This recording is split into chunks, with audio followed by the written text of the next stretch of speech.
So మన Hindupur sub డివిజన్లో రీసెంట్గా కొన్ని డిస్టర్బెన్సెస్ జరిగింది. ఫర్ ఎగ్జాంపుల్ చెప్పాలంటే మన స్టార్టింగ్ నుంచి మాట్లాడతాము. సో ఫస్ట్ మనకి ఈ ఛత్రపతి శివాజీ వాళ్ళు ఫంక్షన్ అంటే వాళ్ళు ఛత్రపతి శివాజీ డే పురస్కరించిన టైంలో మనకి మన ర్యాలీకి పర్మిషన్ ఇవ్వడం జరిగింది. వాళ్ళు ర్యాలీ చేయడం జరిగింది. ఫాలోడ్ బై ర్యాలీ ఒక 2 days తర్వాత సోషల్ మీడియా గ్రూప్స్లో వెళ్ళిన ర్యాలీని కొన్ని ఆర్టిఫిషియల్ ఇంటెలిజెన్స్ ద్వారా కన్వర్ట్ చేస్తూ మనకి నార్మల్గా ఒక హార్స్లో ఛత్రపతి శివాజీ వెళ్ళిన ఒక పిక్చర్ని ఈ విధంగా ఆర్టిఫిషియల్ ఇంటెలిజెన్స్లో మార్పులు చేస్తూ పోస్ట్ చేయడం జరిగింది. స్పెసిఫిక్ ఒక వానరసేన అని చెప్పేసి రామసేన హిందూ బేస్డ్ గ్రూప్స్లో ఈ పిక్చర్ని పోస్ట్ చేయడం వల్ల ఇది స్ప్రెడ్ అయింది. కొన్ని వాట్సాప్ గ్రూప్స్లో స్ప్రెడ్ అయిన తర్వాత మళ్ళీ ముస్లిమ్స్ తరపు నుంచి కూడా ఈ విధమైన పోస్ట్ని క్రియేట్ చేయడం జరిగింది. అంటే హిందూపూర్ క్రాస్ చేస్తూ ఇస్లాంపూర్ అని చెప్పేసి క్రాస్ చేయడం జరిగింది. అంటే ఇది ఈ పర్టికులర్ పిక్చర్ ఒక వీడియో రూపంలో కూడా క్రియేట్ చేయడం జరిగింది. అది మనము ఇమీడియట్గా పోలీస్ దాన్ని ఇంటెలిజెన్స్ కలెక్ట్ చేస్తూ ఆ పర్టికులర్ వీడియోని పిక్చర్ని డిలీట్ చేయించడం జరిగింది.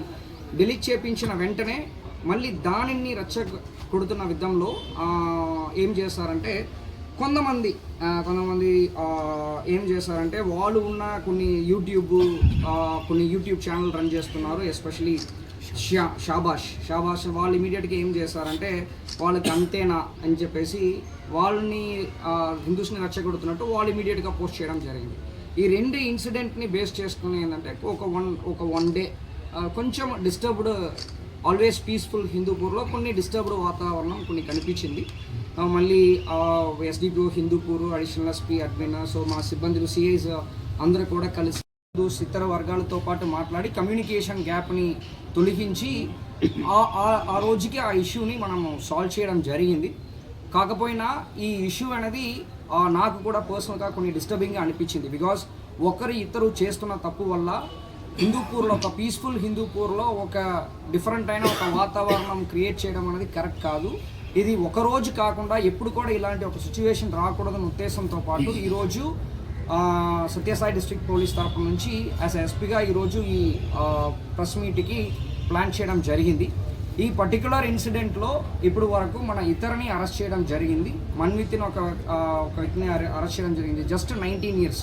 తర్వాత షాబాష్ను ఒక వ్యక్తిని అరెస్ట్ చేయడం జరిగింది, that is 20 years. 19 years 20 years.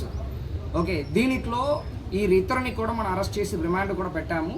దీనిట్లో మనకి creating enmity between 2 groups 196 BNS వస్తాయి. Very important section. అంటే 2 వర్గాల మధ్యలో గొడవ చేయడానికి చెప్పేసి ఇలాంటి ఒక వాతావరణం క్రియేట్ చేస్తారన్న ఉద్దేశంతో పాటు ఆ 196 BNSని మనము అప్లై చేయడం జరిగింది. అది కాకుండా IT యాక్ట్ని కూడా యాడ్ చేసాము. తర్వాత 299 BNS అంటే మా 2 మతాల మధ్యలో ఒక హేటర్నెస్ని, వ్యతిరేకతని డెవలప్ చేస్తున్నది. ఇలాంటి ఇంకా ఒక 3-4 సెక్షన్స్ని మనము యాడ్ చేస్తూ యాజ్ పర్ లీగల్ ఒపీనియన్ కోర్టులో ప్రొడ్యూస్ చేస్తూ మనము వీళ్ళు పోస్ట్ చేస్తున్న వీడియోస్, ఫొటోస్ అన్నీ కూడా హానరబుల్ జడ్జి ముందు సబ్మిట్ చేస్తూ ఈ విధమైన ఒక వాతావరణం క్రియేట్ చేసినందుకు వీళ్ళిద్దరు మెయిన్ రీజన్ అని చెప్పేసి వాళ్ళని రిమాండ్ చేయడం జరిగింది. ఇప్పుడు 14 days మనకి రిమాండ్ ఇచ్చారు.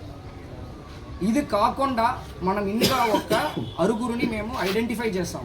వాళ్ళ రోల్ ఏంటంటే ఈ పర్టిక్యులర్ మెసేజ్ని స్ప్రెడ్ చేస్తారు. అన్ని నేరమే. ఓకే, మీరు క్రియేట్ చేసినది నేరమే, అది స్ప్రెడ్ చేయడం నేరమే కాదు. వాళ్ళు కూడా అందరు కూడా 18, 18, 19, 20 అంతే సంవత్సరాలు ఉన్న పిల్లలు కాబట్టి వాళ్ళని కూడా పేరెంట్స్ని పిలిపించి వాళ్ళకి 41A నోటీస్ ఇవ్వడం జరిగింది. This is first warning. Okay, అంటే వాళ్ళు స్ప్రెడ్ అలాంటి ఫార్వర్డ్ చేస్తారు, మెసేజ్ని ఫార్వర్డ్ చేస్తారు. దానివల్ల ఓకే, దీన్ని మనం మరీ ఒక తప్పు చేసిన వాళ్ళకి తెలియకుండా చేసిన వాళ్ళకి ఒక తేడా ఉండాలి కాబట్టి అది ఒక ఫస్ట్ టైంగా మనం భావిస్తూ పేరెంట్స్ని తీసుకొని వచ్చేసి కౌన్సిలింగ్ చేసి వాళ్ళని హ్యాండ్ ఓవర్ చేసాం. కాకపోతే అక్యూజ్డ్ కిందకి దీంట్లో యాడ్ చేయడం జరిగింది. As of now 8 accused, 2 arrested, remaining 6 41A notice. ఇప్పుడు వీళ్ళందరి పైన కూడా మేము రౌడీ షీట్ ఓపెన్ చేస్తున్నాం. Okay, so permanently rowdy sheet would be there. వాళ్ళు 18 సంవత్సరంలో రౌడీ షీట్ వాళ్ళు సంపాదించారు. ఓకే, రిమైనింగ్ 41A నోటీస్ ఇచ్చిన వాళ్ళ పైన కూడా రౌడీ షీట్ ఓపెన్ చేస్తున్నాము. వీళ్ళు సోషల్ మీడియా ఇప్పుడు నుంచి కంటిన్యూస్గా వాచ్లో ఉంటాయి. సో ఇది ఈ ప్రెస్ మీట్ మెయిన్. ఇంకా కూడా మన ఒక్కరిద్దరి పైన మనకి ఇన్ఫర్మేషన్ ఉంది, ఇది ఎవరు చేస్తారని చెప్పేసి వాళ్ళని కూడా త్వరగా మనం అరెస్ట్ చేయబోతున్నాం. ఓకే, వదిలేని పరిస్థితి మాత్రం లేదు.